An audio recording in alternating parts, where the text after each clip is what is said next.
We have another session of Justice Then, Justice Now. Okay, and this is going to be a very interesting one. It's going to be a time capsule, but it's a very interesting person. Billy Dekle's here in studio today to talk to us about his life back with the drug smuggling days, his incarceration, and his book. It's called Flying High with Gringo Billy. Okay, and it's available. You can buy this book on Amazon and through other outlets. He's going to talk about that. It's I enjoyed it. It's good reading for anybody interested in criminal justice, and tells it like it is. Here, we've talked prior to this, in full disclosure, about that, and we both came to an agreement that it would be very productive for the listeners to hear his life story on this. So I'm going to turn it over to Billy, known as Gringo Billy. And the question I'd like you to answer for the viewers is, how'd you get that name? Well, this is how it came about. On my very first trip to Colombia, I went down, I don't know if you know where Valle de Par is. Went over Rio Hacha down to Valle de Par, about 20, 30 miles south of Valle de Par, and landed in a cow pasture to pick up my first load. And fella comes out, and he walks up to me. You could tell he was the one barking out the orders. He was the hefe. He walks over to me, and he pounds on his chest, and he goes, "Coach Ann." And so I looked down, I pounded on mine back at him, and I said, "Billy." He goes, "Gringo Billy." And then he puts in Avion Loco. Yeah. Speaking of that, before we start on how you got started in that, give us a background of where you're from and how you got involved in this. And we've chatted about this, but I think it's really, really interesting how this came about. Well, as a kid, up until I was 13 years old, I lived on a farm in Union County on New River. And Dad, he worked for the phone company, and he got a big promotion to go to Lake City and be the plant manager, so he had to live there. And to me, that was like going to New York City. I didn't want to go, but when I got there, I liked it. It was a lot of things to do there, a lot more girls in school and what have you.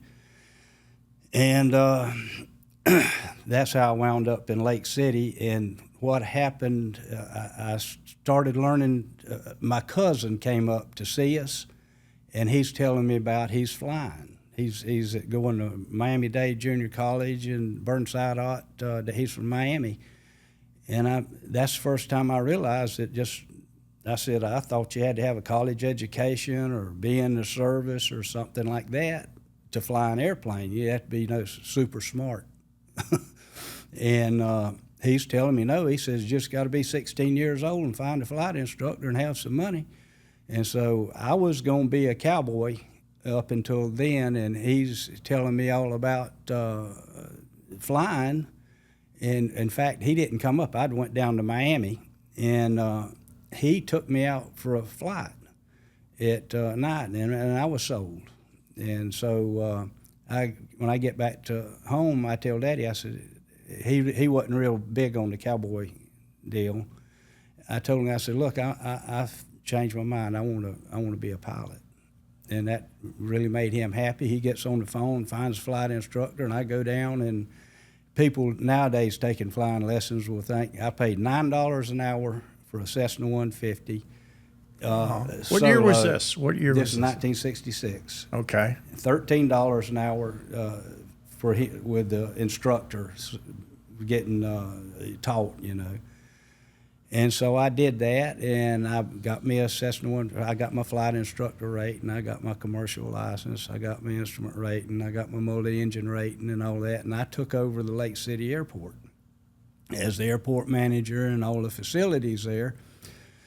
And after after I had a Part 135 air taxi certificate. How on old were you? demand. How old are you when this was happening? I was 16 whenever I started, and whenever I took over the airport, I was in my early 20s. Okay. And so, and this must have been in this 1974, 75.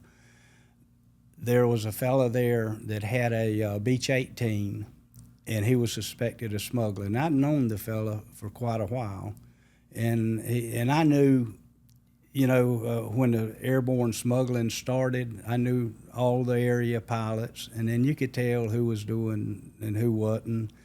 And I always felt like, they were good people before, and just because they were doing that, it didn't change anything with me, going down and getting the marijuana and coming back. And this fella's Beech 18, his pilot, it crashed down in Columbia, so he lost his airplane. And a fellow with the customs and FBI and a lot of people out of Jacksonville came to the airport, and they started telling me about this fella and what a bad guy he was. Well, I never thought he was that bad of a guy. And what a good service I'd be doing for the country and everybody, and they'd even pay me if I set him up, helped them, because he had lost his airplane. I had an Aztec, a twin Aztec, and they wanted me to offer him my services and my airplane and get him to mark a place on the map. I'm going to wear a wire and all this stuff, and I'm thinking the whole time, I'm not going to do this, but I don't tell them that. I said, look, I got to talk to my wife about this. I got to think about this, and I'll let you know. And I, after the next, I warned the guy the next day and told him, I said, look, whatever, I don't know what you're doing, don't care what you're doing, but this is what they say you're doing, and if you are, you probably need to quit because they're getting ready to bust you. And he said, well, thanks and all that. He says, if you do ever want to do that, let me know. I said, so you had two offers at the same time. Yeah, Okay. one set the guy up, and then the guy that I was supposed to set up, he's offering me, hey, you want to try this? And I'm thinking, well, if I do, probably not with you. And things rocked on. Dad's company went bankrupt. I wasn't making enough money at the airport. I'm flying my butt off, and I'm paying insurance companies and airplane payments and risking my life because I'm flying overloaded because you're having to compete with the airlines. They'll call you, hey, well, I got 6 people who needs to go somewhere. Can you compete with the airline on this, for 6 tickets? And so I got to get a little under them. And that's overloading the airplane, which is not safe if you lose an engine, The airplane handled it all right on both engines, but if you have a malfunction, you're going down. And after everything, I was in such bad financial shape that we were turning the piggy bank upside down to go to the grocery store. And I said to myself, I'm a pilot. I know these people that are doing this. They're making money. All of them driving Lincolns and things like that, real nice cars, and we're using my mother-in-law's old car. She's loaned it to us. So I go to Tom and tell him, I said, look, you know what we talked about before? He says, yeah. I said, well, I'm ready. I need to make some money. And I felt like, to me, I had never smoked no pot, never, done any of that, and I actually felt like I was doing something wrong. But to me, it was the least wrong thing I could do to get my butt out of the financial jam I was in. So I went ahead and I went to Tom, and I made my first trip was tried in a DC-7, a 4-engine DC-7. That's the only first one I'd ever been inside of. So what was your first trip like? Obviously, you were nervous because... Well, the first attempt was in the DC-7, and I told Tom, I said, the biggest thing I'd flew up to then was like an Aero Commander, a Queen Air, or something like that. And this DC-7's 4 engines, 3,700 horsepower in the engine. And I said, Tom, do you think I can fly this? He says, you fly it like any airplane you've flown before from the front seat up. He said, all that out there and all that behind you, he said, it's coming right along. He says, you can do it with the type experience you got, you won't have no problem. So he knew how to crank it up. He knew how to change the fuel and all that and set the engines, and here we go. Almost, we go all the way to the end of the runway before we take off, get up, climb out, and I'm trying to figure out how to tune in Bimini on the ADF, because all this equipment, avionics, are new. You know, they don't have them in Cessna 150s like that. And it was out of the 50s. And so I'm trying to tune in Bimini, and Tom and the fella sitting in the right seat, they're tapping on something, a gauge, and they're talking and they're tapping, and I can tell something's up. And I said, Tom, what's going on? And he says, there's 4 gauges up there, and it said oil quantity gauges. 3 of them was full and 1 of them was empty, like on the number 3 engine. And he said, it's the gauge. He said, because if it wasn't the gauge, she'd already blew by now. And when he said now, that's when she blew. And, I'll tell you, when you blow a catastrophic engine failure of that big of an engine, it's like an earthquake in that airplane. It shook it and rocked it. And then when she was finally winding down, we're going back and forth. And we secure the engine, you know, turn off the fuel, close the cow flaps, put the trim it out for 3-engine flight and all that. And then Tom, he goes unbuckling the seatbelt and getting up, and I'm thinking, does he have a parachute in here That's anywhere? what I would have thought, too. Yeah. I told him, I said, where are you going? And he says, well, I'm going to check the engine for damage and fire. And that's the first time I'd thought of that. I said, oh, my. Yeah, go ahead. And then I'm picturing us a big Roman candle going through the air. He comes back and says, everything's good. It's all good. And he says, we got a decision to make. I said, what's that? He says, we can go on down on 3 engines and come back with a piece of a load, or we can go get the engine fixed. And I said, well, Tom, no further than we've got it. I think, I said, could we fly on 2 engines? He said, loaded.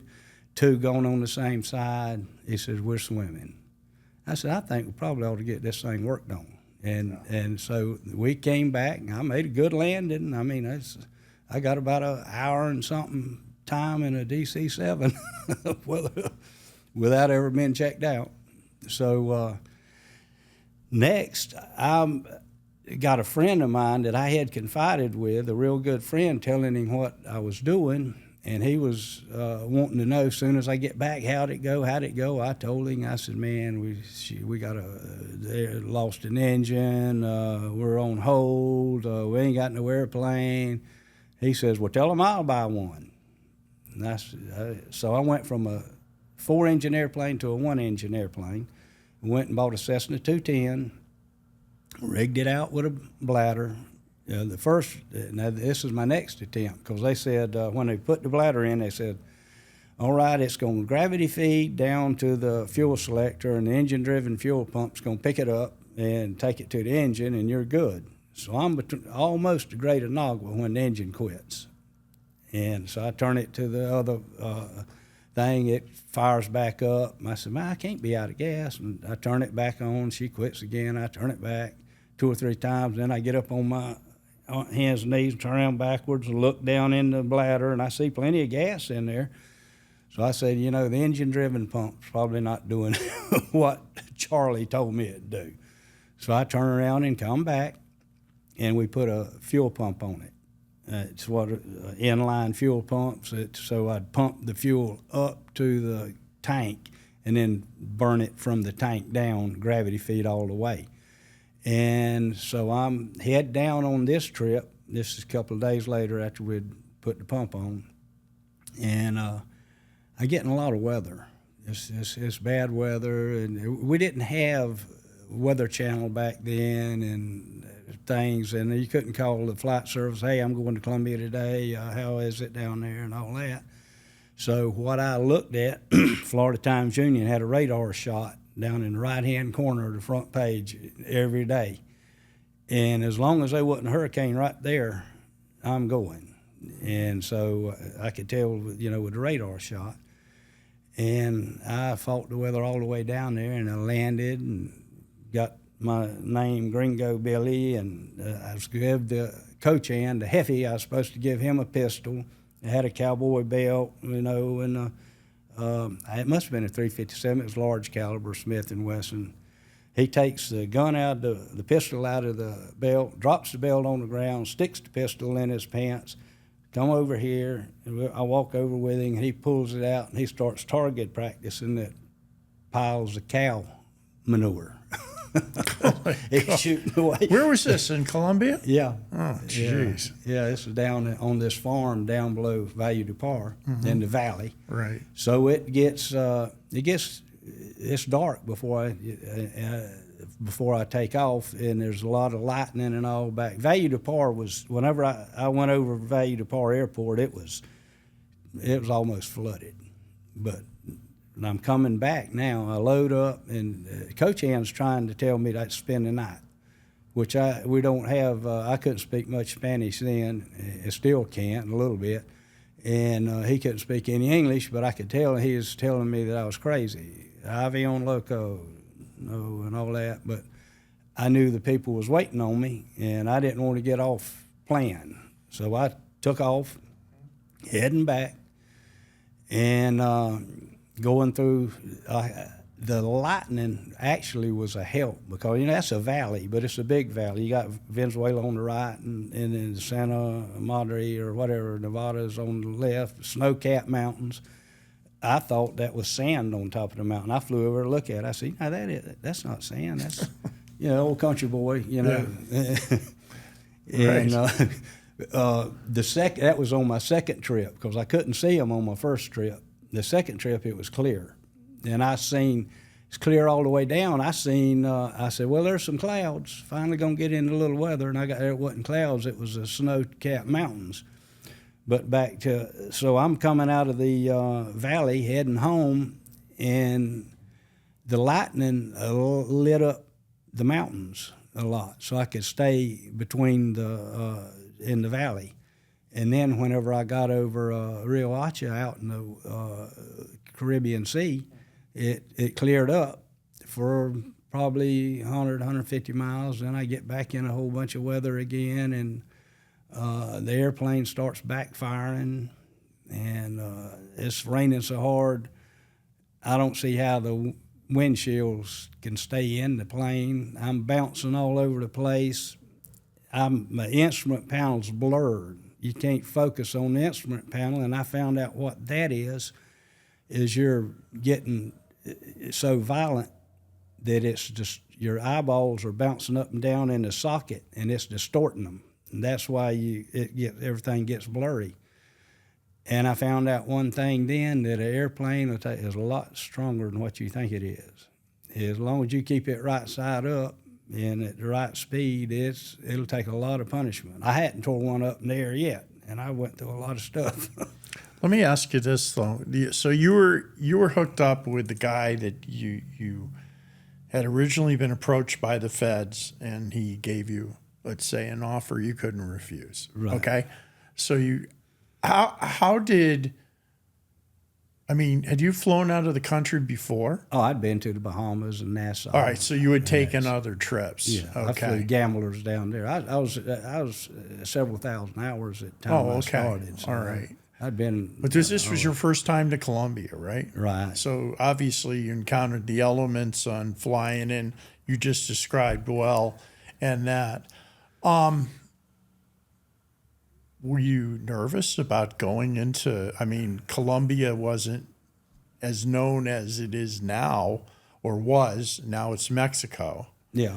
Back then. So was there any apprehension, like in your mind, like who's the big boss down there? Who am I working for? Or you just strictly dealt with the guy? You didn't deal with them at all. I'm going on what my partners told me to do up here, and I was apprehensive and all that, and concerned, but I knew if I was going to do it, that didn't help. Okay. being concerned or apprehensive and all that. I've told people before. I said, panic will kill you, but being concerned or a little scared, keep you alert. right? Exactly. Yeah, that's your friend. So when you did this, obviously there was no money laundering laws or anything in the United States back in the mid '70s. How did you get paid for doing this? What was the procedure for? Would you bring back money from Colombia, or would you get paid here in the States? Paid here in the States. Okay. In fact, on that first trip, I made almost $10,000. Okay. And which was quite an amount of money in the '70s. That's probably it's almost a year from where I was salary. And, that's like probably over $100,000 today. Well, with the inflation. Paying my bills and everything, getting caught up and all. I had to borrow $300 from my friend Mike that bought the airplane to get me through till our next deal. I took my wife on a little vacation.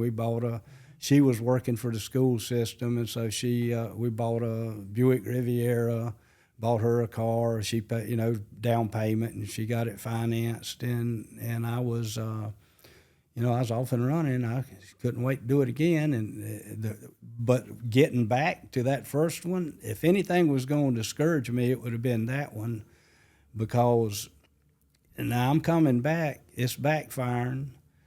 I'm in all that weather, and I'm thinking, well, this is it. They gonna wonder what happened to me. Nobody's gonna, it's gonna be hard on my family, and blah blah blah. And I kept going. It kept backfiring, and I kept going.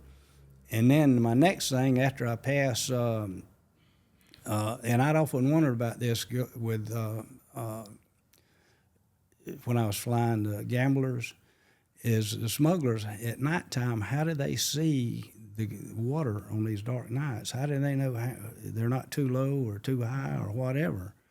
And so I figured out how to do that. When I got to Freeport, I stayed off the coast, heading towards West End, and I used the lights of Freeport and along that road going to West End to judge my height above the water. And I'm going down, I'm getting lower, and the airplane backfired real big, and it flashed back off of the ocean, the water. I got a flashback. And so I said, I'm a little too low with the reflecting back off the water like that. So I pulled the airplane up to like 50 more feet, set my altimeter at 0, set the trim tab a little nose up. In case I relaxed, it would go up instead of set it down.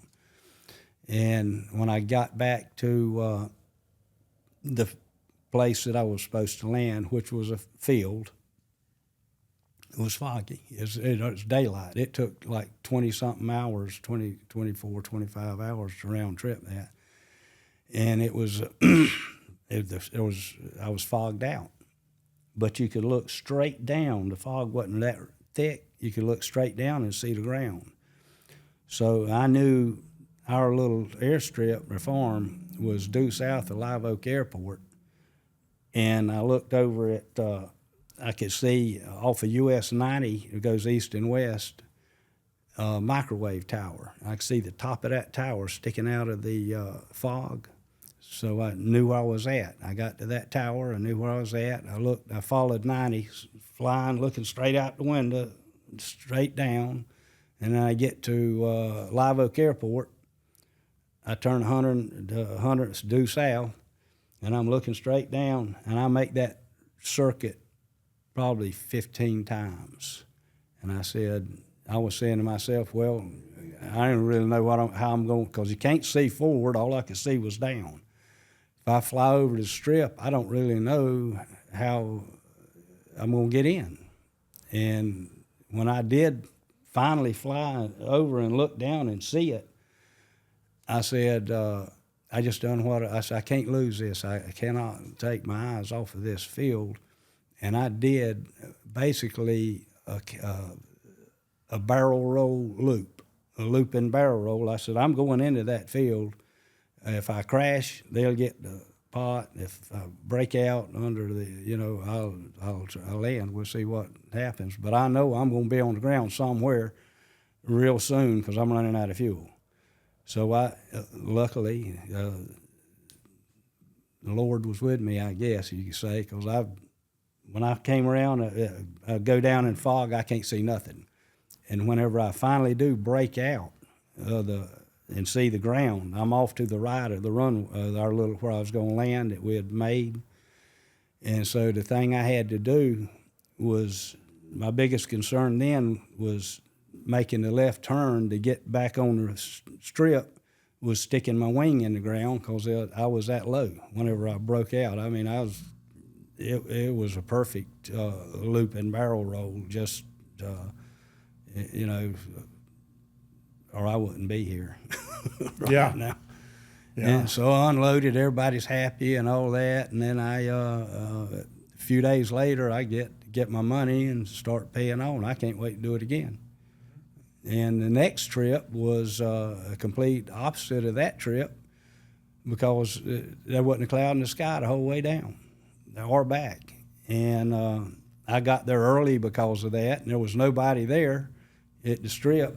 Coach Ann and them wasn't there. There's cows all over the strip, and I'm ready to get out. Right. I gotta get to wonder what's happening. Yeah, I'm ready to get out and stretch my legs and what have you. And so I see the cows. I said, "There's this bunch of cows here, and there's a clearing between the next bunch." I said, "If I come in right over them, I think I can get stopped before I get to the next ones."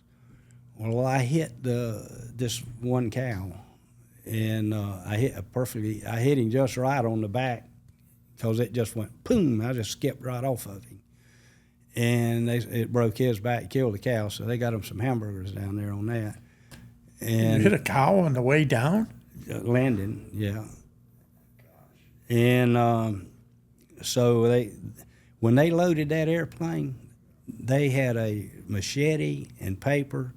I had took the right yoke off so I could fill the co-pilot side up. I stowed the rudder paddles, filled the tunnel up there, set on the dash, had it's completely full. I'm sitting in there like this. I got my seat all the way up. With marijuana inside. Yeah. Just completely right encased. It's completely, I took, for survival equipment, I took a 1 gallon of water, and for a flotation, I took a ski vest that you use in the lake.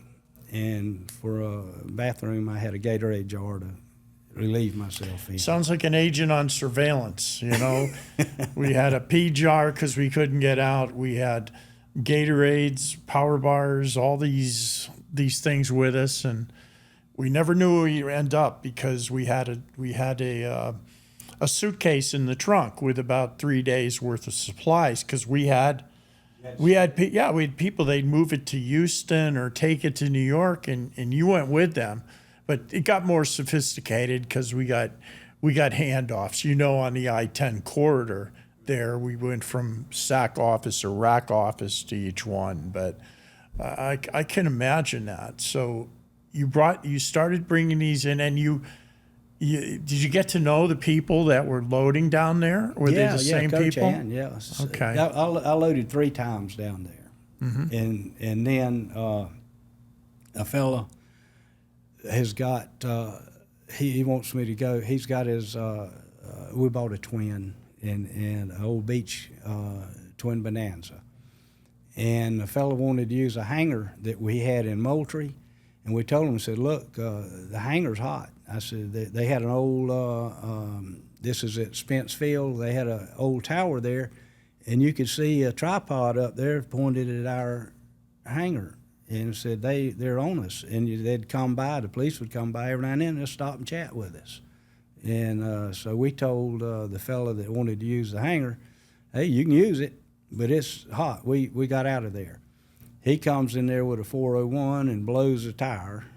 And time he gets his tire fixed and all that, he said, man, you're right. I was wanting to use the hangar to bladder the 401 and he says, I got Quaaludes down in Managua, Nicaragua. I need picking up. He said, you want to go get them? I said, sure. I didn't even know what a Quaalude was. It was a Aurora 714s. And I asked Charlie, I said, what are these things anyway? He said, it's like drinking a fifth of whiskey. You take one of them, that's all they are. He says, he's going to give us $100,000 and to go down there and do that, and my part would be $25,000. So I'm tickled to death. I've done doubled my money. And he says, just fly down there and go right into Monongah International. He says, they'll take you right through customs and immigrations. They won't stamp your passport. There was nothing. You go to the motel there. I think it was the Rio Camille Motel right off the airport perimeter. And so I go there and sleep. And they got the Quaaludes in the adjoining room in boxes. And so the next day, they load up all the What year was this? 78. So this is when the Somoza Sandinistas took yeah. over. Oh, you could hear Daniel Ortega and that crew came into power. They were still fighting. You could hear the machine guns and the mortars and all that. And there's a heavy military presence and all at the airport, which concerned me a little bit because my airplane's sitting on the ramp, and here we come in a Volkswagen van. It's loaded with boxes.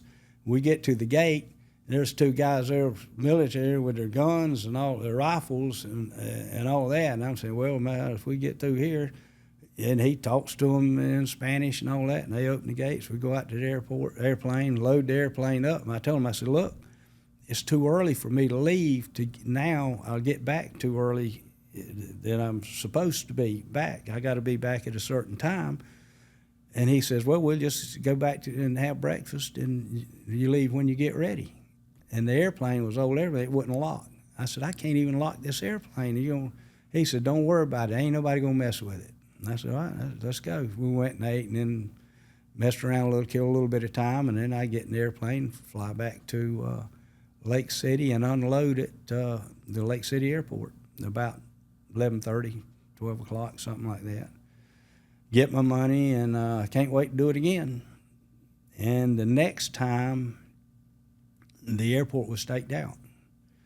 And so let me ask you this. So when you landed in Managua, it was all controlled. It was Ortega's people that had just got Somoza. Somozas, really. Somoza was still in power then. They were still fighting, and who exactly, from what I understood later, that some fella in Miami was the actual fella that took care of down there. I can't remember what they called him, Mr. something anyway, but he was the one that had the key to get in and out down there the way we did. And so the next time I go down, and when I get there, everything's going the same way, but the pill machine breaks down.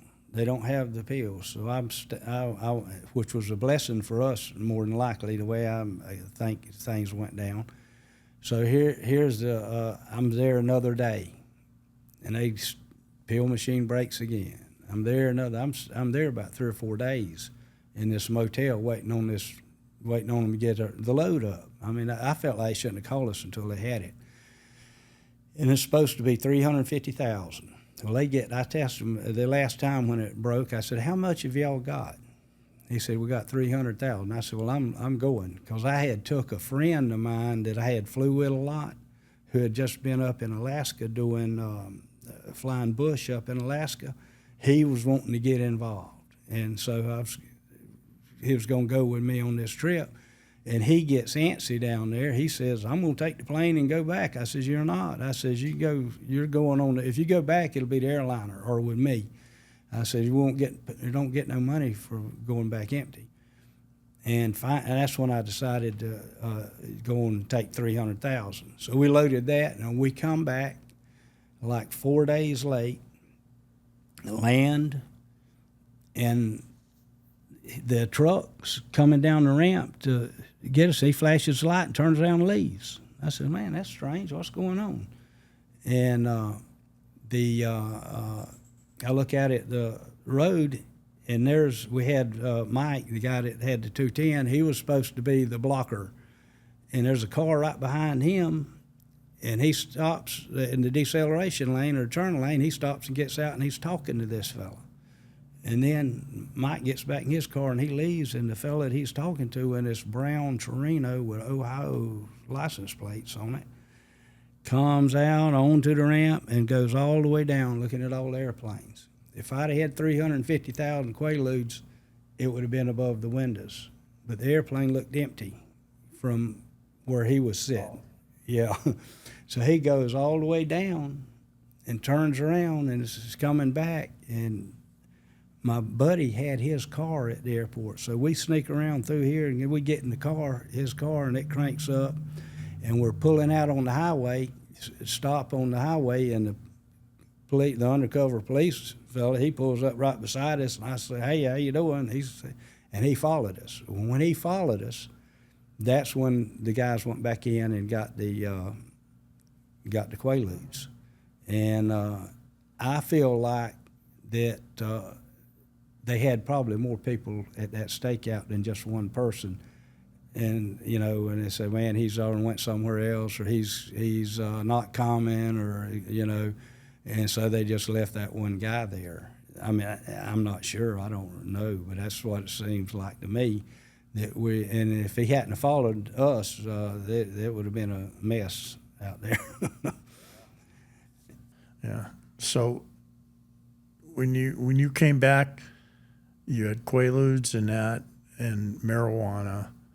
Where did you go in other trips? I mean, that we're going to talk about how you got involved, and did you meet some of the organizational people that were in Colombia eventually, or what level did you? What organization was involved with your smuggling? I'm not sure. It's, See, that's an interesting answer. Yeah, I met the biggest, I guess, fella I ever met was in prison, Fabio Ochoa. Yeah, that's about as big as you can get back then. A little guy, and he's a real nice, courteous fella. Yeah. And I would like to have met him earlier. Yeah. And did you met, because it was Ochoa and Carlos Lehder, you met him? Did you meet him? Carlos, yeah. I'm not in prison. I met him. He used to get his airplane worked on at the same place I did, at Keystone Heights with Barney Kim. And Barney had his hangar there, and he had a couch, a TV, and a chair. If Carlos, for our viewers, where is this? This is Keystone Heights Airport. Okay, and where's North that? Florida. Okay. It's in North Florida. Okay. It's between Gainesville and Jacksonville. And if Carlos was there, got there first before me, he'd be on the couch, and I'd get the chair. And if I got there first, I'd get the couch, and he'd have to be on the chair. And he didn't, we didn't hardly speak at all or anything, because there's a lot of smugglers were using there. And, everybody kept quiet. Everybody knew what everybody was doing, but nobody would get in it. And Barney, he would hook you up with them. Hey, this guy's wanting to know if you'll, he knows, or things like that. And I ran into Carlos again in Great Inagua fueling up. And personally, I didn't like the guy. He was kind of overbearing, like you could have 3 or 4 airplanes in there getting fueling, and he act like he was the only one there. Hey, I'm first. I do, and all that. And I've never liked people like that. The me first mentality. Yeah, me first. Y'all are nothing. Yeah. But Ochoa, you met later on in prison. Yeah. Okay. Yeah. And I'm sure that was an interesting meeting. We'll talk about. Okay, so you were into this now. Obviously, you liked the money because you hadn't seen this before as an airport manager or anything, and it was. I mean, that's a big jump. Your lifestyle changed, right? Yeah, with that? I never had $1,000 of my own to do with what I wanted to. It was in my life until then. Now I've got money, And before, and a little later on, the biggest thing about the money was his counting it. You know, in fact, years later, with dealing with a lot of the people we dealt with and dealt with them so much, they would say, hey, Randy'd bring me money, and he'd say, look, he says, I didn't count it. He says, so-and-so counted it. He said he counted it, and he says it's there. He says, you want to count it, you count it, and let me know. If it's over or under or whatever, I'll make it right. And that's the way we dealt. And if you think about it, real honest people, some of them not. And I ran into the ones that were not, and I cut them loose, because I'm not going to deal with somebody like that. It's like when you're in prison, you're playing handball with somebody that cheats, you don't play with them no more. Yeah. You know, and you had and the it's the same philosophy, I don't like a liar and a thief. Right. You know, that's quite the... Exactly. And I mean, I've had people, well, it's in that book there, I take off with $250,000 worth of pot and give me the money, and he don't like it, they'll bring it back. Here's your money back. And I even told him down there, I said, I'll bring it back down there to you. You know, we just keep doing business, you know, keep this train rolling. Yeah. So you had a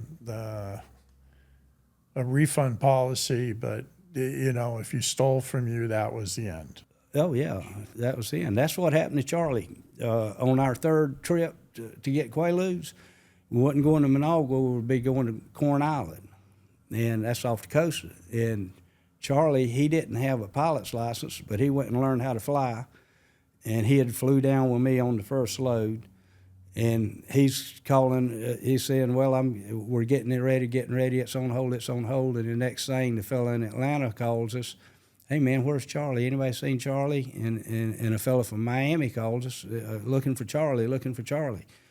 And he says, I'll loan Charlie, the guy in Miami, I'll loan Charlie money to buy an airplane. He's going to bring me, pay for it in Quaaludes. And the guy in Atlanta, I'll loan Charlie money to buy an airplane.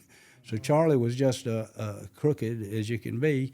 He's getting money from this dude and getting money from another fella, and he can't fly. He don't have no experience. He goes down there, he gets lost, can't find Corn Island, it lands in Bluefields and gets locked up. And we cut him loose after that. Yeah.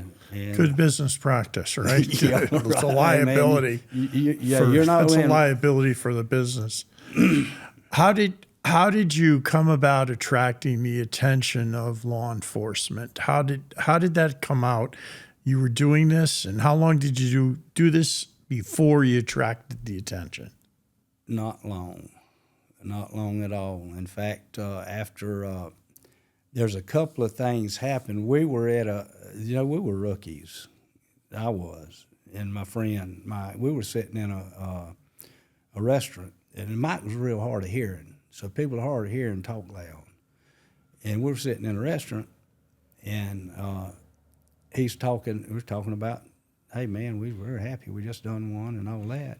And I see a fellow, an ex-highway patrolman, sitting over there, and I could tell he's kind of trying to, what they call in prison, ear hustling. He's trying to overhear us. And I'm telling Mike, man.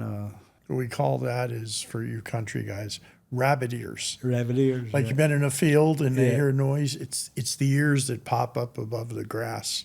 Right.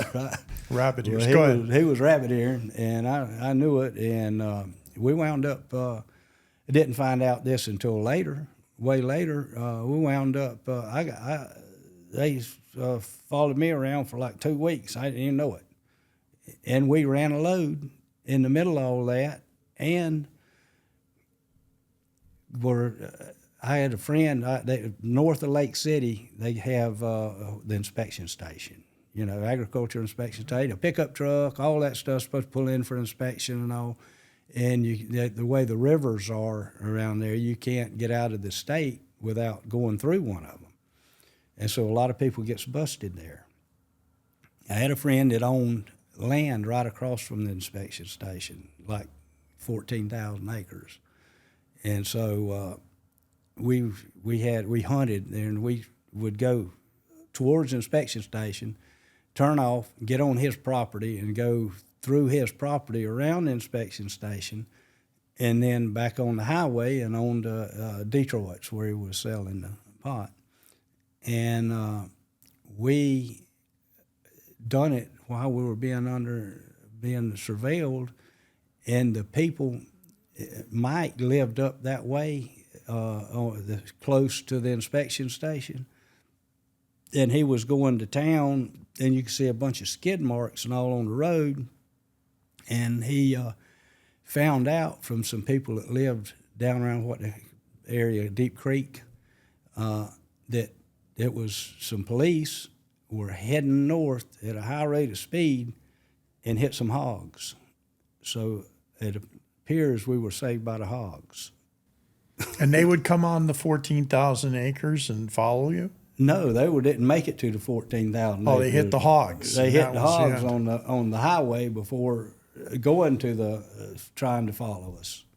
And there was no aerial surveillance back then, right? Because there could have been, but there wasn't. Not that you were aware yeah, of. the local, Yeah. yeah. But they hit the hogs? They hit the hogs, tore the car up, and so I feel like we were saved by the pill machine breaking down and delaying us Right. there, and then saved again by the hogs, and then we find out, that we are being people. They had talked to some people, and the people had tipped us off, say, "Hey, man, we getting." In fact, my neighbor, a friend of mine,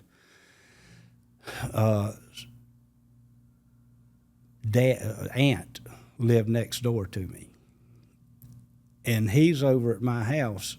Me and him are standing out in the front yard talking, and his aunt sees him over there. So I get a call a little later on from him at the meeting, and I go to him. He says, "Hey, look, my aunt, lives next door to you. Says the FDLE and all them, they wanting to set up in her house to surveil you. She told me to stay away from you."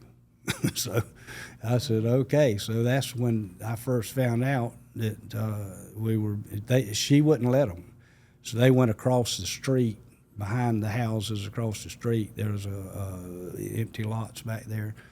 They set up back there and took pictures of the house and all. They had a lot of good pictures of the house and the car and what have you.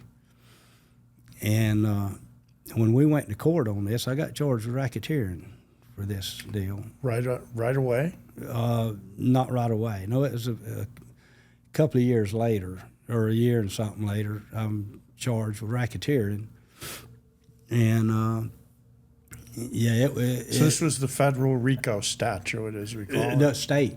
State RICO, okay. Right. The state, I was indicted by the special grand jury that was impaneled for drug smuggling. We were the last people indicted. It had a governor-appointed judge and a governor-appointed prosecutor, and they kept, when we were getting all our discovery, this is kind of funny, they told the grand jury that, hey, we got films of them, up in Moultrie, Georgia. We have films we took and all that. So we wanted to see the film. They said, well, we won't let you see that because we're not going to use it. We don't care where we might want to use it, And so then they tried to say, well, it's not compatible, this old, and they wound up sending it out to California and getting it where we could put it on a VHS. And we brought that VHS back, and they had a time lapse of about, I don't know how much it was on a 2 or 3 hour VHS. It must have been several weeks because everything was going fast. And they had it in that old abandoned tower, aircraft control tower, where they'd set up with that tripod I'd mentioned earlier. So they had a telescope on it. It was a telescopic. And it was the funniest looking thing you ever seen. It'd be getting night, and then it'd be daytime, and it'd be nighttime again. And at daytime, people would be coming and going and in and out of their cars, doors open, doors closed, airplane going, airplane back, this, that, and the other. And the star of the show was a fly. A fly comes buzzing in there and sits down. He sits down on lens. Are you kidding me? And he's a giant fly now on this telescopic lens. And he kicks his back legs up and he does his little dance and all that. And you can see through those wings with all the veins and all that. And we're watching that, and about how long was the fly on there? A pretty good while. He takes off, and then you say, "Oh, well, about time we get through laughing, here he comes back."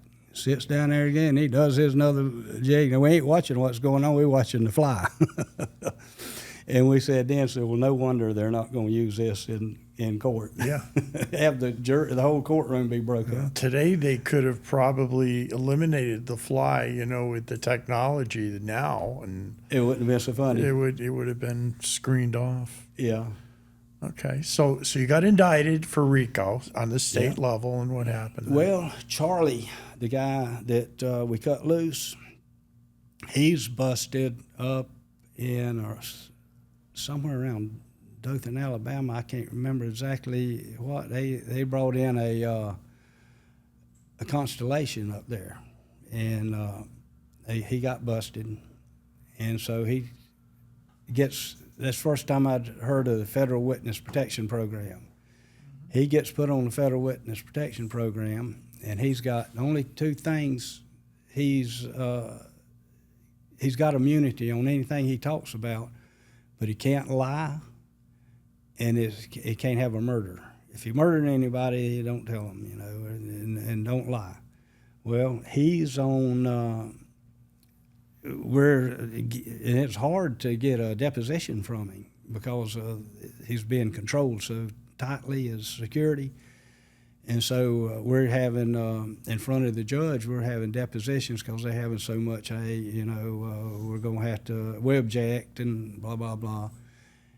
And they brought in another fella that they had went, and this was back, they put this predicate act on our indictment. It was the Judge Smith, whenever he supposedly gave a destruction order to destruct some pot, and they carried it out there and didn't destruct it.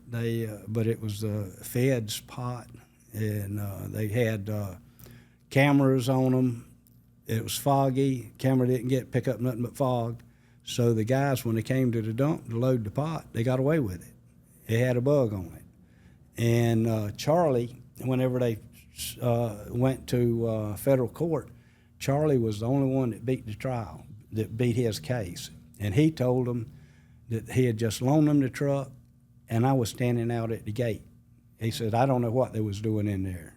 And they knew somebody was at the gate as a lookout, but it wasn't Charlie. And so they said, Charlie, did you handle any pot? No. Did you see any pot? No, nothing. They know nothing about it. He just come clean. So that's the story he gave them in federal court, and he beat the case. Well, he had told me how he beat it, with his story. I knew what his story was. I told my lawyer, I says, question him about that. I said, he's either going to lie now and stay with his old lie, or tell the truth. And if he tells the truth, he was lying then. He's a liar, and this and I knew him. He was going to stick with his old story. So he gets up there and he tells the same story that he told me. I was at the gate. I didn't know nothing. I didn't handle no pot. Didn't see no pot and all that. Well, they called his co-defendant in there next, and we're talking to him, and asked him. They said, "How much pot was that?" Now this guy got convicted. He says, "We don't know. We never really got to weigh it because it got." He got busted, later on, and he says, "Well, did Charlie handle any of the pot?" And he says, "Yeah." He says, "Well, what? How much? How many pounds did he?" Said, "I don't know. I told y'all." He says, "Well, what percent did he handle?" He said, "All of it." He says, "What do you mean, all of it?" He said, "Well, I was taking it off the U-Haul and handing it to him. He's putting it in the truck." Judge says, "Hold it." And my lawyer says, judge called a recess. My lawyer says, I can tell what they're going to do. They're going to force a deal on us. And I said, I had Bill Shepard for a lawyer. I said, Bill, how can they force? I said, I think we're winning now, ain't we? This thing's turning around. How can they force a deal on us? He says, they can make it so good you can't turn it down. I said, well, let's hear it. And they charged me a $40,000 fine, 2 years, all suspended but 9 months, and I already had 6 months of it done pre-trial in jail. So he says, you'll be home by Christmas. And I said, and it'll be work release. And I said, well, let's do it.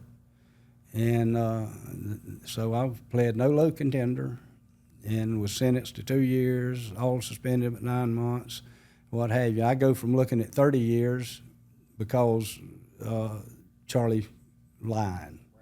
And that was a good thing. Charlie and the Fly. That's a Charlie and the Fly, yeah. And him. So what happened after that when you went home? How long were you incarcerated the first time? Actual, maybe a couple months? Well, Halfway house? 6 months pre-trial, and then like 3 more months. Or I got a little gain time. It was less than a year.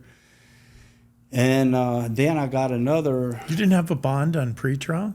No? Yeah, $750,000. Wow.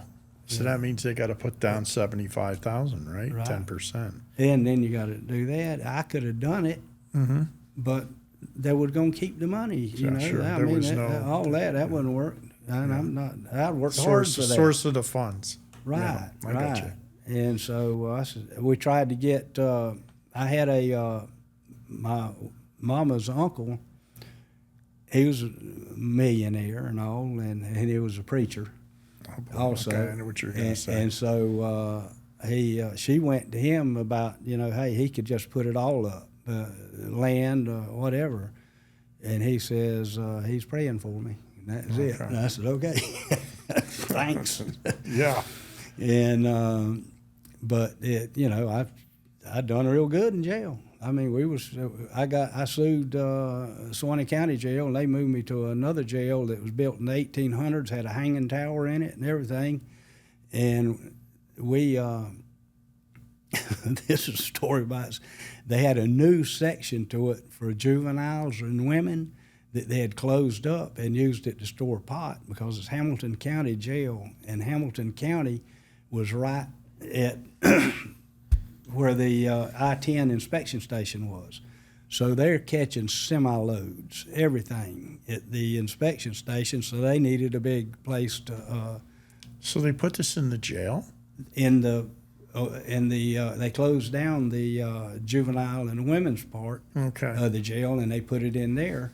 And it was right next to the catwalk. There was a catwalk, and we had a shower in one of the cells, and we could stick. This is how we found out. The dadgum water stuck, and it wouldn't turn off. So they got us, and they said, opened up down the catwalk around here, and we unplugged got the shower to stop. And on our way there, the bean holes, we call them bean holes, where you stick the food in to the thing, look in there, barrels of hot. So here we go. We're sticking the shower now. We're getting it stuck on purpose. There you go. And we're going and loading pillowcases up with marijuana. And so we, make our stay a little better. And they bring some painters. It gives new the fox in the hen house. Yeah, that's exactly. And this is where we went wrong. This is what happened to us. So I'm just on a side note. How did they find out about it? I'm getting ready to tell you. Okay. They bring some painters in there to paint. I guess they're going to have an inspection or something. And these painters come in there, and they see we smoking pot in there and everything. And the painters, we don't have no whiskey. So we needing some whiskey. So we trading pot for whiskey. The painters is bringing us whiskey, and they get busted out there selling the pot. And so that shuts us down. Pot coming from the jail, boy, they come back there and go to talking to, and the bean holes, we can't reach in there no more. They got them blocked off. But luckily, we had a whole pillowcase load of pot throwed up on top of the drunk tank, and so we wasn't out of pot. So we was, but our whiskey dried up. So. Yeah, that's a new one for me. I have stories with the marshals with. Like in federal prison, the Church of the New Song that allowed winemaking.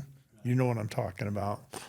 and, fraternization and like Lexington and stuff like that. So it's kind of interesting. This is stuff they don't talk about on television shows, and the war on drugs and everything else. It's the reality. That's why we're doing this show. Let me go back. So you got out, and what happened then? Well, let's see. I've already been locked up in Jamaica, so we can back up. That was my first bust down there, and I was flying for the same guy I was talking to you about earlier that wanted me to talk to people to tell them how to do it. I get down to the airport that we had been working out of, down in a valley. I don't know if you know where Falmouth, Jamaica is, in the mountains. You go over the mountains there and down in a valley. We'd load up, but the police go with dynamite, and they blew holes in the strip. So they say, we're going to change strips. And so they want me to go down there and look at it, and I go down and look at it, and heck, it's a paved runway, all this. It's got a mountain, a little in the distance off of one end. And I told them, yeah, sure, I can come in here, 4,000-foot strip, no problem. Load up. They said, well, they said it's got to be on Friday night after 9 o'clock. I said, good, I'll see y'all Friday night after 9 o'clock. They said they was going to have it lit up with flashlights and all that. And I told them, I says, I'm going to land going towards the mountain, and we'll load up down on that end and take off going away from the mountain and keep the mountain out of play. So when I got there that night, there was nobody there. They didn't have it lit up. And I wasn't sure if I couldn't see the thing, so I flew down. I flew past. I said, I'm too far. I'm down towards Montego Bay and all. And I come back, nothing, and I'm getting mad because that airplane that I had was an Excalibur Twin Bonanza, and it had real tight in the sails, low drag in the sails, and you fly it slow, the oil temperature and cylinder head temperature would heat up. And so I'm flying slow, and I'm heating the airplane up and all this, and I got round trip fuel. I'm planning on just landing, opening the door, loading up, and going. So finally, I come by, I see they got it lit up. So I come in, whoom, and I go all the way down to the end, nothing. I turn around and I come back to the other end, and I see them bringing in the pot, a line of people. They don't have all the pot in yet. Guy runs over to me and says, hey, you're going to have to shut it off. He says, it's going to be a minute or two, which I never shut off in Jamaica no more after this.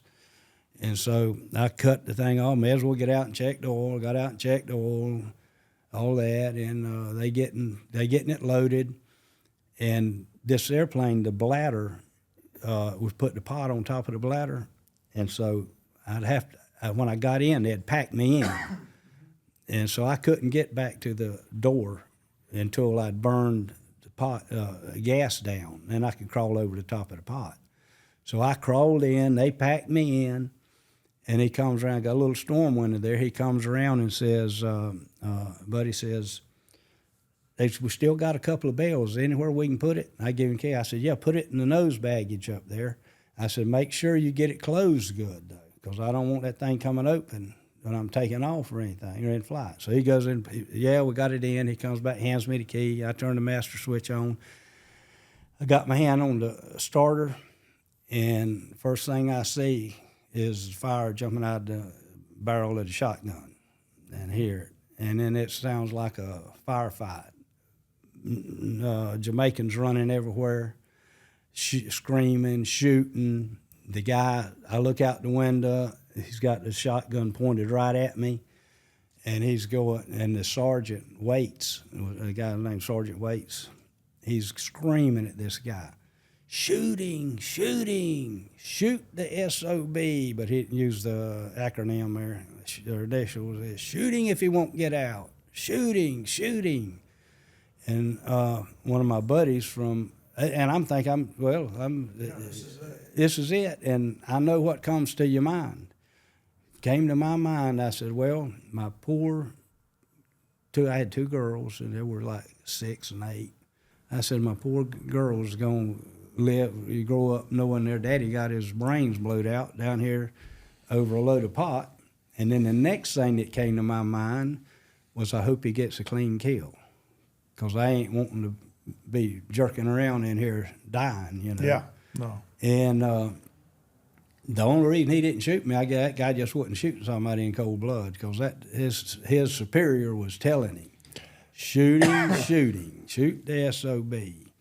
And a friend of mine, You know, that was there's, you know, today with the SRTs and that they take people out right away. Oh, you know, it's down there, the radio down there. Siaga was going against what was the one's name?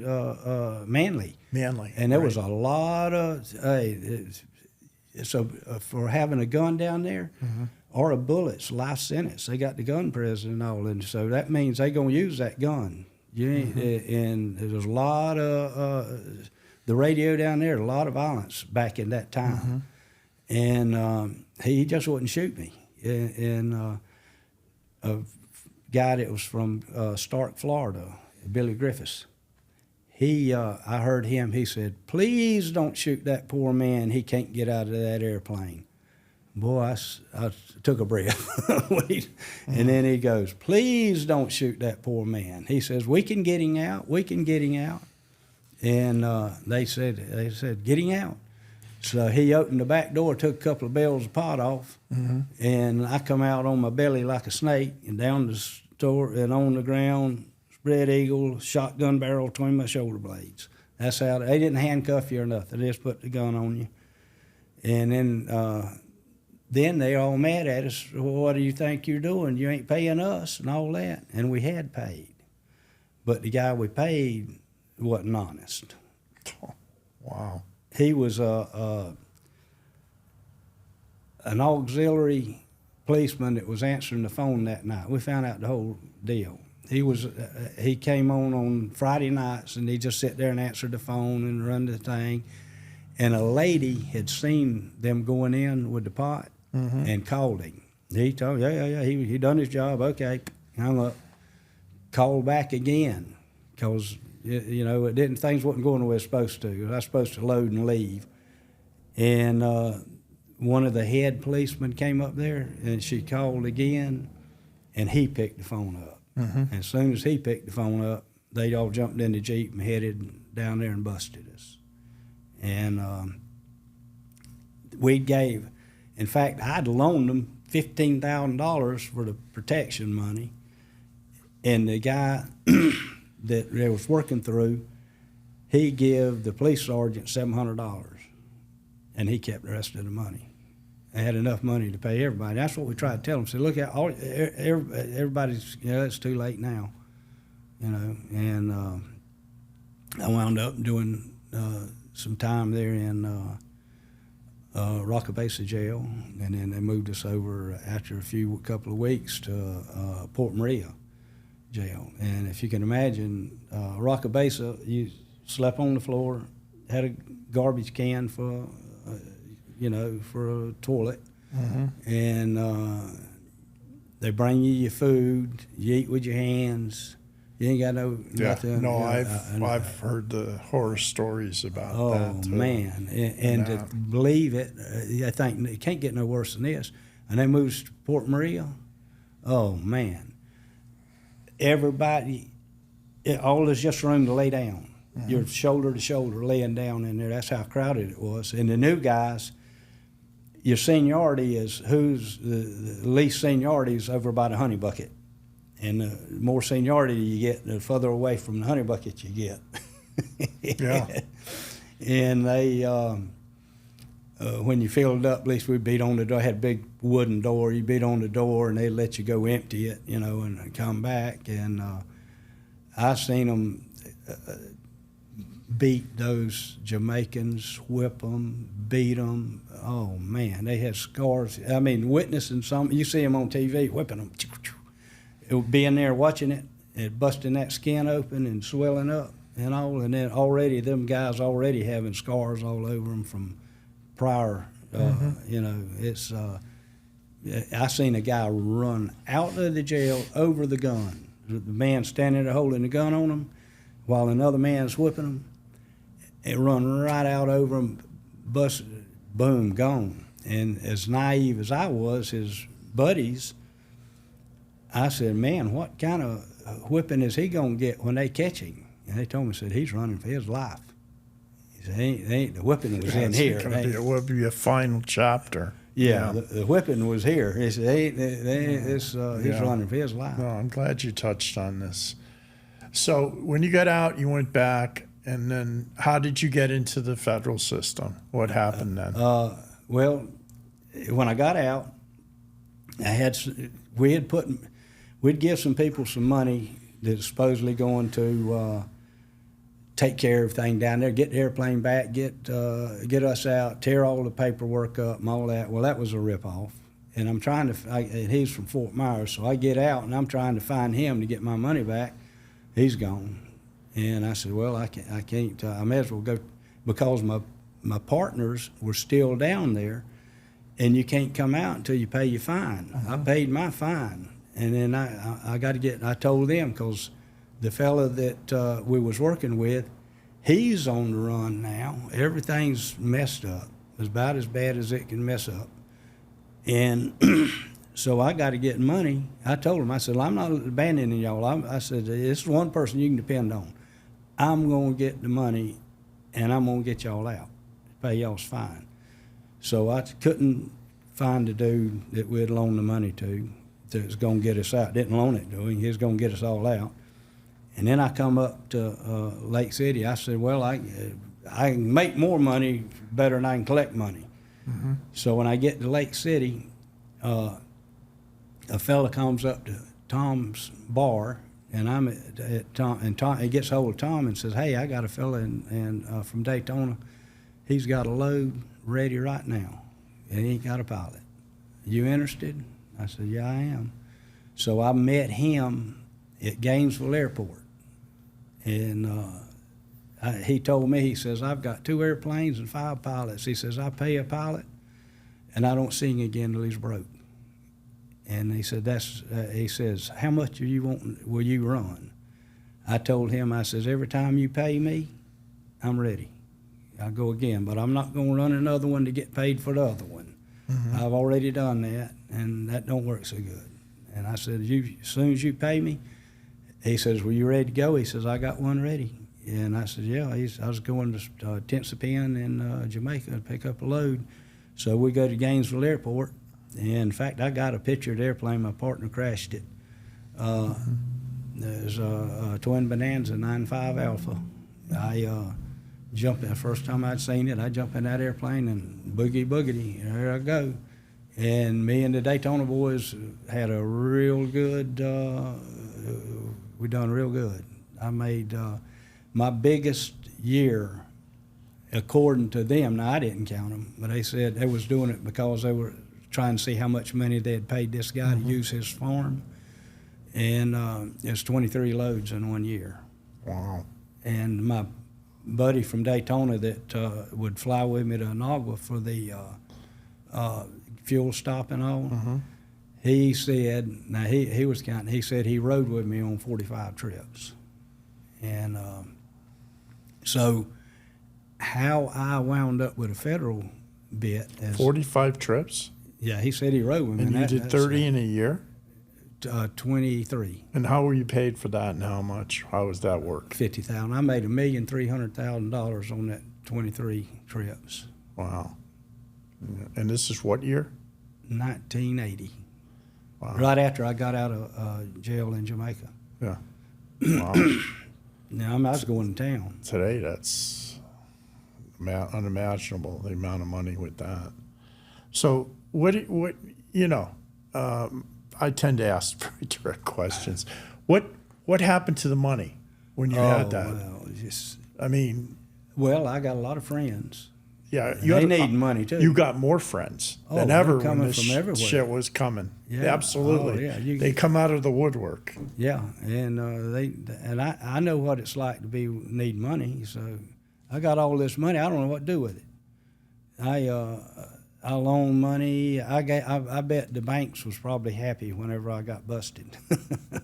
But I've some people paid me back. Some people are paying now, and after I got home, and some people never did. Or in the wind. Yeah, in the wind, and that's and lawyers just being stupid, bad luck. Like in there, I pay the $100,000 train ride. You know, I go to pay for this airplane out there, give them the money, and I'm going to get it, and they keep the money in the airplane. The government gets it, and I wound up, and then I crashed that plane on what they call it a crash, it was a forced landing. Lost the engine on the island of Holbox. I lost the load there, lost the airplane. Tore up a brand new, well, it wasn't brand new, but it was brand new to me. Airplane on takeoff down there, and the wet strip was too wet to get off the ground, and just things like that. It's I think it's Robert Palmer. Mm-hmm. He said, "There's no telling where the money went." Yeah. On his song. No, yeah, that's right. That's right.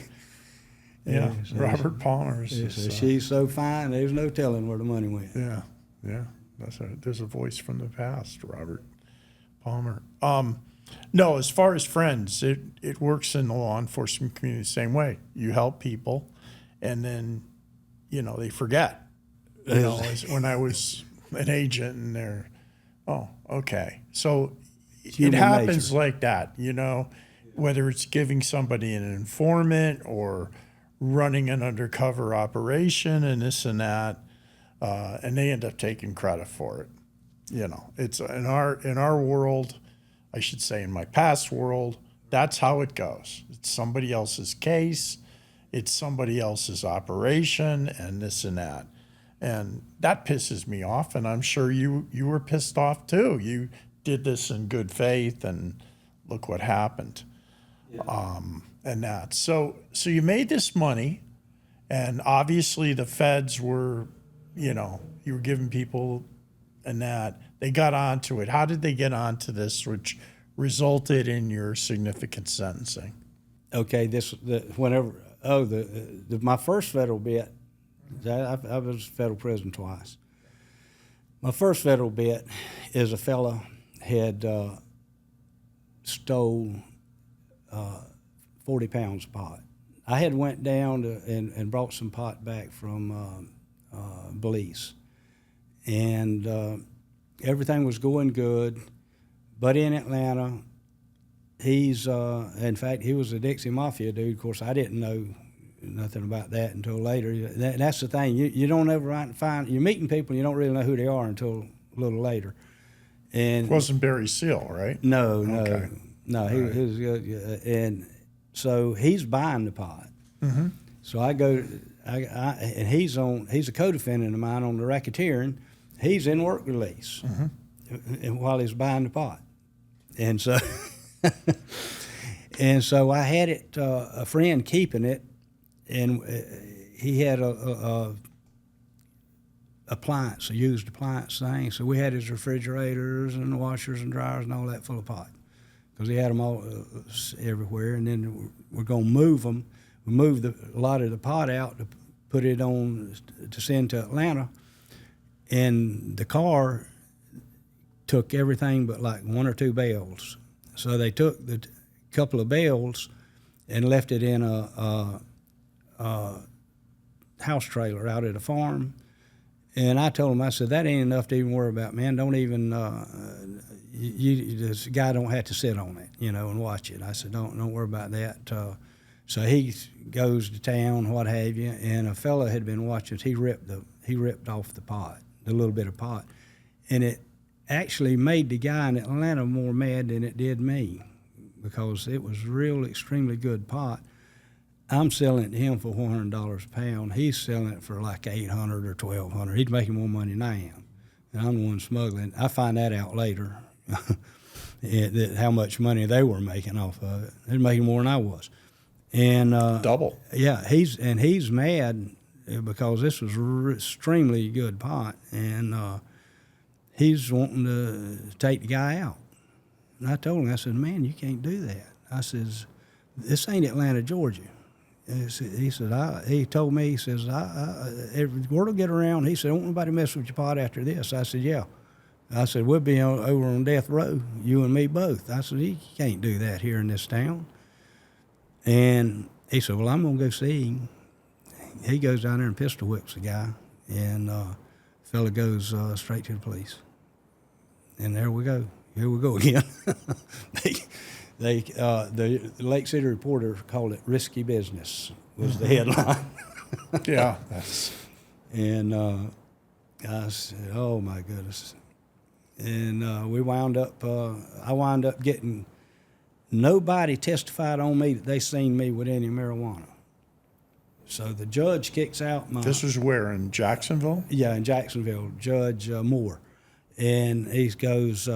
He throws that possession out, but he lets the conspiracy to possess go to the jury. So you were indicted on a dry conspiracy. What would you call dry conspiracy? All of them. Mm-hmm. And he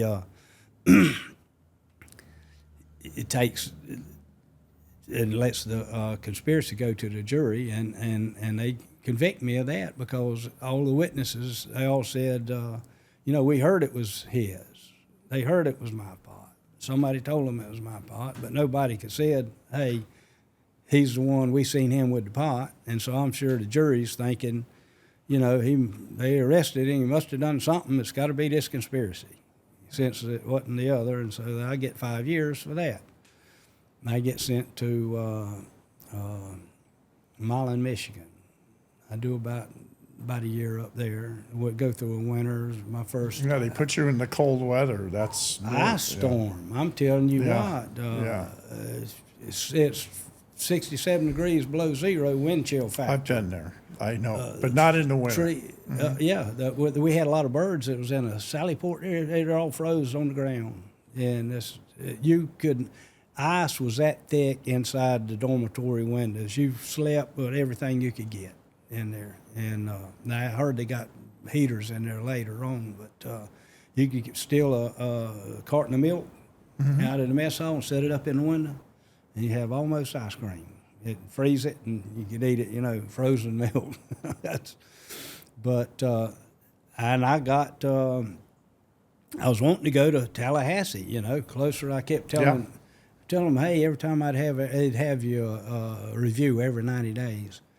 I want to go to Tallahassee. She said, no, Mr. Ray, no, your points are too high. And they told me that I had connections with the Dixie Mafia and all that, which that's news to me. I didn't know that. And so here, you can't go. Well, my wife, the church she went to was having a reunion. And Don Fuquay, our senator, was going to be at the reunion, and my wife, she was going out there to see Don Fuquay and ask him if there was anything he could do to get me moved to Tallahassee. And when she was out there, another fella that was... What year was this? 84. Okay. And Norm Carlson was still the head of the BOP. Yeah, he was still head. Norman Carlson. He's a very tough guy. And all right, so she's out there, and she runs into a fella that used to be he was a state senator, a state representative, then a state senator, and before all that, he worked at the high school as a driver's ed teacher. A real nice guy. And he sees my wife here. Hey, Kay, he says, where's Billy? She said, he's in prison. He said, oh, that's right. I'm sorry. He says, is there anything I can do? And this guy's name's Wayne. She says, Wayne, I'm here to see Don Fuquay. I'm trying to get him moved down to Tallahassee. And he said, Kay, I'll take care of that. He says, she says, you can do that? She said, yeah. He says, and he named off, I don't know who it was. He says, he's one of the head men up there at the BOP. He says, I party with him all the time. He said, I'll get on the phone. And he said, call me Monday. tomorrow. And she called and said, he'll be there in 2 weeks. So he had a connection. And I got stuck in Talladega as a holdover for a little while. I didn't make the 2 weeks, but she called and he called again. They put me on the fast track. And this was funny because I just had a teaming review. And Miss Ray, I told them I wanted to go. Your points is too high. And then they called me. I'm at work. And they said, they need you back at the dorm. I said, what is it? I don't know. I get back to the dorm, go in there, Miss Ray. What is it, Miss Ray? He says, we're doing a special teaming on you. I said, y'all are? I said, what's going on? Says, we're sending you to Tallahassee. I said, I thought my points was too high. She says, we're putting you on the sliding scale. I said, okay. That's the first I'd heard about the sliding scale come up. Yeah, I know. Yeah. It slid me right on down to Tallahassee. Yeah. Wow. So I finish my time down there in Tallahassee, and I got 2 detainers on me. I got a detainer for violating my probation off of the first RICO. Right, the state. Yeah, and then I got another RICO charge while I was in there that actually, I was surprised they calling me racketeer, and then I got another one, and part of this one overlapped the other one. We thought, hey, double, but that didn't work. But I was racketeering in Daytona and racketeering in Lake City at the same time. 2 different, double 2 different racketeering. state attorney's offices. Right. Yeah, Judge Smith down in Daytona. And, so what happened on that one, what saved my bacon on that one, is the fella that signed all the affidavits and everything that got us indicted. They had him. He had been in prison out in Arkansas, and from everything I can hear about Arkansas was real bad. And he got shot. In fact, they shot he got shot through the back of the van, and wound up doing time in Arkansas. When he got out in Arkansas, they arrested him again over this racketeering with us, and so he signed up, and he wouldn't give him no bond, and he traded us for a bond. And then when he gets out, the next time the prosecutor hears from him, he's got a letter apologizing. I changed my mind. I just couldn't do this. And the letter is postmarked Lima, Peru. So he went on a vacation. He went on vacations, and that messed it up for him. And I wound up. I was like the last one. They had already the Enterprise. They gave him house arrest. And other guys, they give them like probation and this, that, and, like that. And so, whenever I get out of federal, they take me to state, and I do my state time, finish up my 2 years or whatever it is. I done about 8 or 9 months on it in Putnam Correctional, and then here comes Volusia County, picks me up at Putnam Correctional, and then they take me down to the Volusia County Jail out, on by the racetrack, not too far from the racetrack. So I'm in there. And the next day, they give me a bond here, and a $50,000 bond, so I bond out. And the lawyers and all work it out to where they give me, since I'm already on federal parole, they gave me a more probation and let the federal parole officer handle my probation. And so I was looking at 60 years on that. Conspiracy to racketeer and racketeering, 30 years apiece. And thank goodness I lucked out on that thing.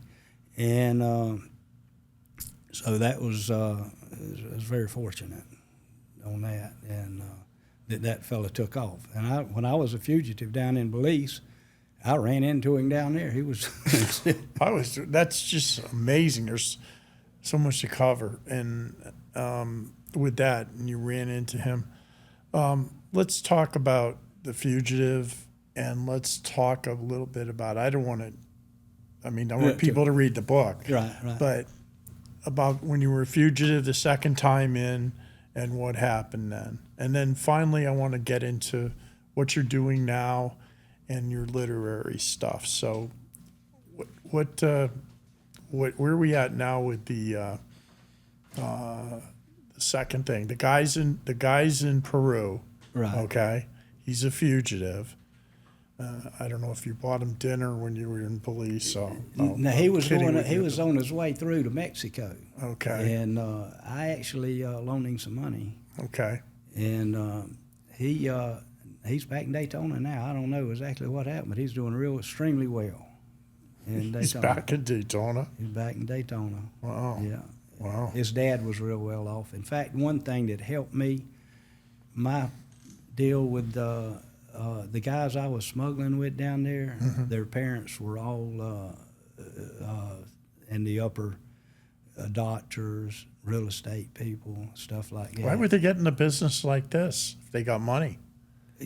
I mean, that's why you got into it. And Yeah, the majority of people do. Yeah. Why would they get in? It was a thrill for them, or I guess what? so, but it became for me too. I mean, that was Yeah. No. later on. It was just Daddy told me a long time ago. He says, "Son, when you pick out a job, he says it don't matter if it's digging a ditch. If you like digging ditches, he said that's what you're gonna be doing most of your life. He said be the best ditch digger he is. He says like that. He says you'll find something you like." Daddy was right, because I'm coming up on 50 years of doing what I'm doing. Yeah. So it's a good point in that I don't play pickleball, and I don't garden and all that. So with that, but let's go to your second time in. How did that occur? And My second federal. Yeah. Well, they got on us right away because of the fellow that I was dealing with in Miami that I'd met in prison. I didn't know it, but he was hooked up. He was a Canadian. He was hooked up with, in fact, I ran into his boss in prison, who was like the John Gotti of Canada back then. And he was doing guns, buying guns to send over to the what's that over the IRA or something, and then Irish Republican Army. Yeah, down because they're up around Boston, and they got a lot of connections over there, and he was going to be sending some to Colombia, and they were on him on that gun thing, so I go down to get the airplane and all, and they get that's how they wind up tagging me in the deal. And then, as you know, we lost that load and the airplane, and they hook everything together, and so they arrest the boy down there for the gun deal, and then he tells on us on the pot deal, and some more people go to telling, and I know it's time to go. So I take off. I'm a fugitive for about 3 years, and then I get busted by the man I was telling you about. And they were on us a lot. I had a fake ID that was, and I had convinced myself I was that guy. I was Jim Lane. And everybody, hey, Jim, I done made a whole different, everybody, I'd moved around a lot. But I had, I'd been in the bars and doing drugs. The cocaine was my downfall, and I imagine a lot of people's. Yes. You just go crazy, and I was having, I was doing a lot of drugs and drinking, and I guess basically being crazy, and and losing money here and there, and. So I get busted there at Bennigan's, and they offer me 10 years. Tell on everybody, you know how that goes. Tell on everybody, and we'll give you 10 years. You'll be out in 8. How'd you get busted? What happened? What was the circumstance? Well, my partner, he had been to drug rehab. He was having all kind of problems on drugs. He was still on his parole. He was still on parole. I mean, I'd quit my parole, so I wasn't worried about it. And he's taking urine tests and failing them. He's sitting to this rehab. He escaped it and went to another one, and he's having all kinds of problems. And he's got heat all over him. And I think I got better at smuggling than from whenever they were following me around. I didn't know it. I said, well, we got the heat on us. They're watching Freddie. The best place for Freddie to be is at the house. Let them watch him. And we'll be smuggling while they're watching him. So, and I told him, I said, don't worry. I says, I keep the books on everything. And every time, after it was all finished, everything was sold and everybody was paid and everything was collected, I'd go over the books with Freddie. And then when we were done with it, he had his share, I had mine, and we'd throw the book away. Well, I had this book for the last load where he wasn't, where he was the decoy. And I told him I was going to meet him. I needed a meeting so we could settle up and I could throw the book away. And I met him at Bennigan's, and that's when I got busted. I think. This was the IRA guy? No. This is something else. This was a pilot that was a friend of mine from Freddie Crow's, who it was. I had felt like that. I kind of lost my place here. No. I'm following you, but Yeah, it was for him to. I was going to settle the books with him and everything, and when I got to Bennigan's, he wasn't there. He finally showed up, and we were going to go out. I'd had a airplane already picked out and I was working on a load right then. I was going to get a fella that had. Well, I'll back up a little bit. I'm at Bennigan's. I'm going. Hey, let's go smoke a joint, and I'll go over these books and everything. And I had got a call that somebody was wanting to borrow $100 from me. So I was going to leave. I asked him. I said, "Y'all anybody got an envelope?" They didn't have an envelope. I had one in the car. I'm gonna go get an envelope, put $100 in it, and leave it there. And tell them, hey, give that to whoever, well, I got to go. And so I go out to get the money, the envelope, put the money in, and that's when I was surrounded. But what I think happened was a fella that had been working with us he was living in Tennessee, up around Newport.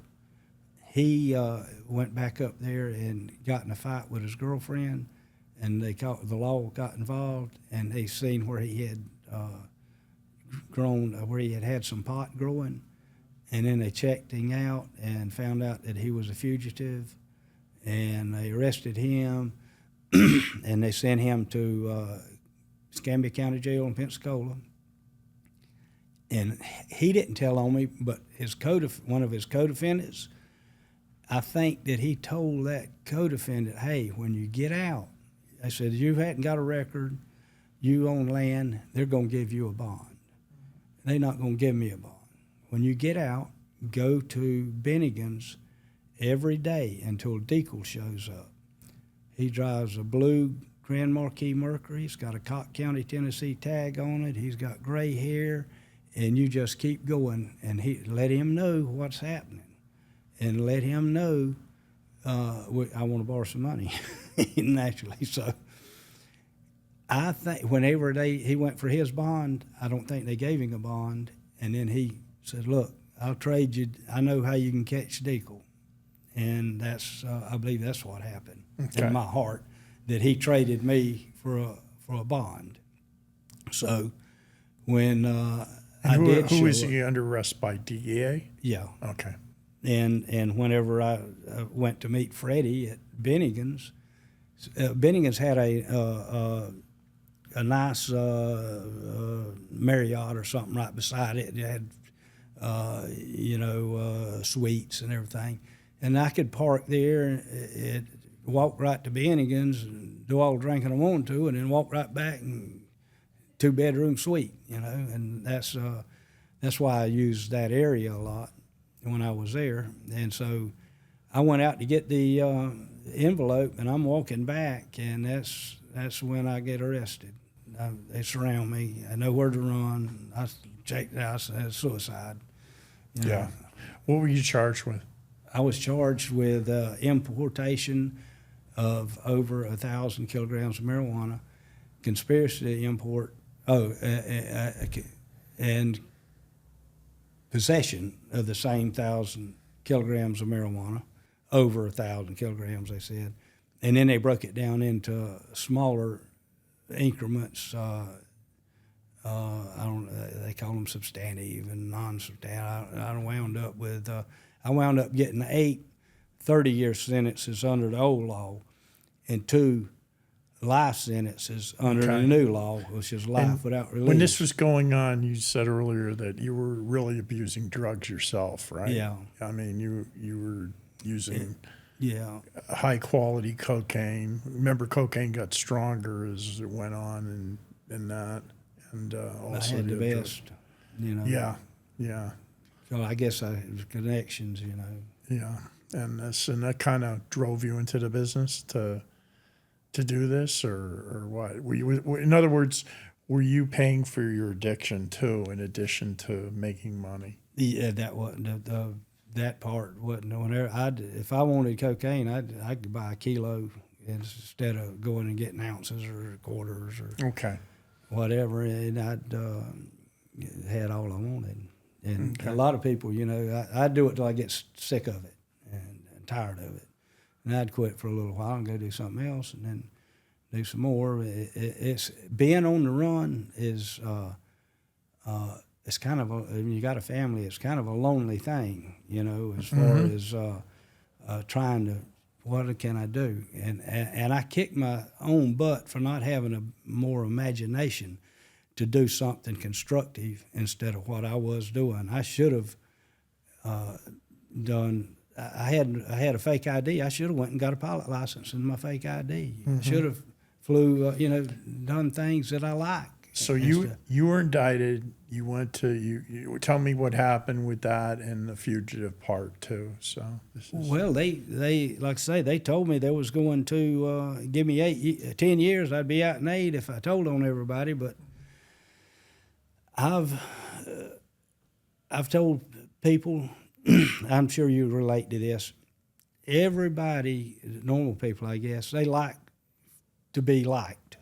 Hey, this guy, hey, there's Billy. He's a good guy. I like him, or this, that, what have you. And the way I look at it, if nobody likes me, as long as I like me, I'm okay with that.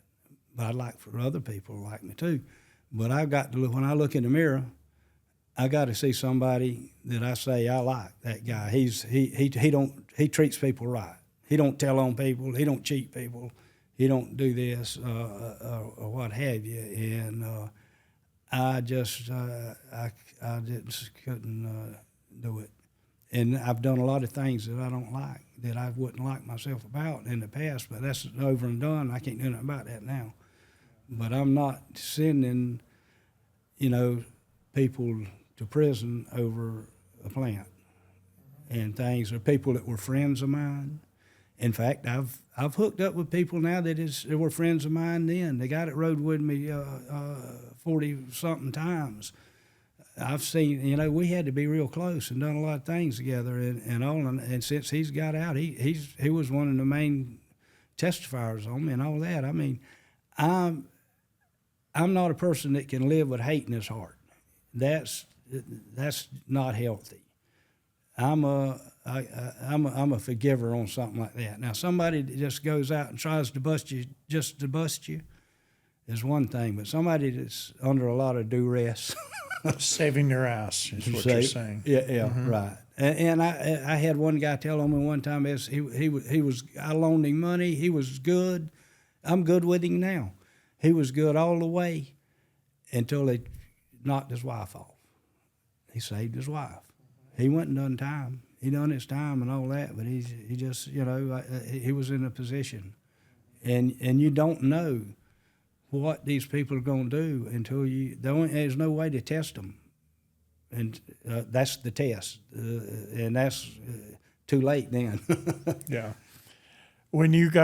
What happened the second time with your federal case? You got sentenced? Yeah, I think it was a 3-day trial or 2.5 days. They slam dunked me, and the biggest thing, I was in jail there 10 months because they was trying to figure out, was arguing about whether I was old law or new law. I didn't have any actual acts that I was named on the conspiracy that was within the new law. There was 4 acts. What year was this? This was 1990. So this was under the George H.W. Bush laws that came into effect with minimum mandatories, right? That's it, yeah. Yeah. Yeah. Comprehensive crime bill and all that stuff. Yeah. And so everything went up. I was getting life sentence for something I'd max out at 50, like a couple of years earlier, it'd only been 15 years, which is a good chunk. You'll have to, and you would have to do a third of it, I believe, before you was eligible for parole. And you do 2/3 of it, and they'd kick you out if no. But I was, I got slammed on that, and so they sent me, gave me the 2 life sentences. And when was the fugitive part in here? I missed that. When you were in Belize? Yeah. When was that? Before this? That was shortly after I'd got out. I mean, I had the other from warrants, 87, yeah, like from 87, 88, 9, 90. And you were in Belize the whole time? Back and forth. I stayed down there for 6 months. How'd you get back in? Bringing pot. Huh? Bringing a load of pot. But you were wanted, right? Yeah. How did you? Well, in the air. I realized you could fly under the radar and come in, and it's detailed. But the viewers are going to say, well, how did this guy get back in the United States if he's a fugitive? And we know that you have different IDs and the ways that fugitives operate. I'm very familiar with that. I came through. Marshals. Yeah, I came through one time when I was real sick. I didn't know it. I thought it was Montezuma's revenge. But I found out actually later in prison, they told me, they said, you've got antibodies for hepatitis A. I said, I ain't never had hepatitis A. They said, yeah, you have. I said, no, I never turned yellow or anything. And they said, have you ever been out of the country? And I said, yeah. They said, you ever get real sick when you was out of the country? I said, yeah, I know right when I got it. And so I was so sick. How'd you get sick? Seafood or something, or? I think it may have. I think it was either at a restaurant in Cancun, or water on that island that I had got out of a well that I think it was bad water, one or the other. Anyway, I mean that was sick. And I said to myself, I thought I was going to die. I said, I'm going to die. I'm not going to die here. I'm going to die on an airplane heading home or at the house. And I finally get back. So you had, what you had was a state charge, and I'm always a technical guy. What they call a UFAP, unlawful flight to avoid prosecution. Is that what they had on? Yeah. Okay. Oh, they had. All right. And that's what it is be DEA, or the locals went to the FBI and they got a warrant on you for UFAP. Okay, so you came back, you got the big sentence, you went into the system a second time. And we talked earlier, there was allegations made for escape plans and all that. You got moved through the system. And then tell me, you went to different institutions. You ended up in Coleman, okay? And I understand the minimum mandatories very well because there was a woman by the name of Evelyn Pizon Papa who I'm sure you know about, and I advocated for her release. And she got 2 life sentences. She was in Tallahassee for 30 years, and that we I guess the right word, reacquainted ourselves through her daughter, and you were classically under that. So let's go to Coleman, and I want to give you time period to talk about the book with that. But what happened and how did you get released? Well, I was actually released from USP Pollock in Louisiana. Okay. That's where I was at. Right. And I had filed, I can't even remember the first one. I filed 2 times for clemency. And I was in USP Big Sandy when I got turned down. I got my letter. That's in South Carolina, right? Kentucky. Kentucky, okay. Yeah. I'm there. I get a letter, and there's another Florida dude there. He gets a letter too from the authorities. He had filed for clemency. And I look at my letter. My letter says, after careful consideration, blah, blah, blah, you just keep on going. Clemency is not warranted. And my buddy there from Florida, from Madison, Florida, he had one. He looked at his, and we compared them. And the only difference between his and mine was mine had my name on it and his had his name on it. And they had done the same careful consideration and blah, blah, blah, and all that. So it's basically turned down with a form letter. And President Obama, he started what's called the Clemency Initiative of 2014. He changed the pardon attorney, and he told him, he says, he's wanting them to see if he can get some people out, that are deserving, been in these long times and all that. And if you qualified under a certain deal, they would even give you a lawyer. And I had already filed again, because you have to wait a year to file for clemency again. So I'd already filed again for clemency.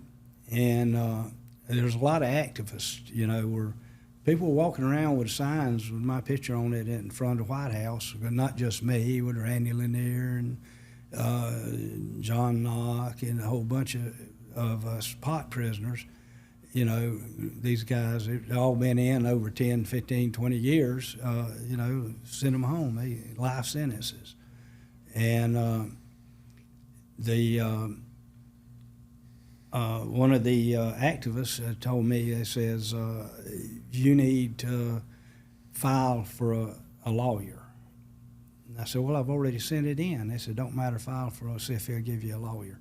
So I've done it on, they had computers in there now, inmate, and I filled out all the stuff for that. And I wound up with a lawyer out of New York City, Caitlin Nadoff, I think it was her name.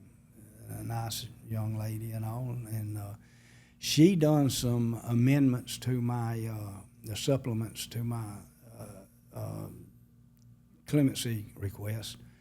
And one of the things that they had enhanced my sentence on that I objected against and didn't get anywhere with my objection, if somebody had something very similar to it and it went to the Supreme Court and they won.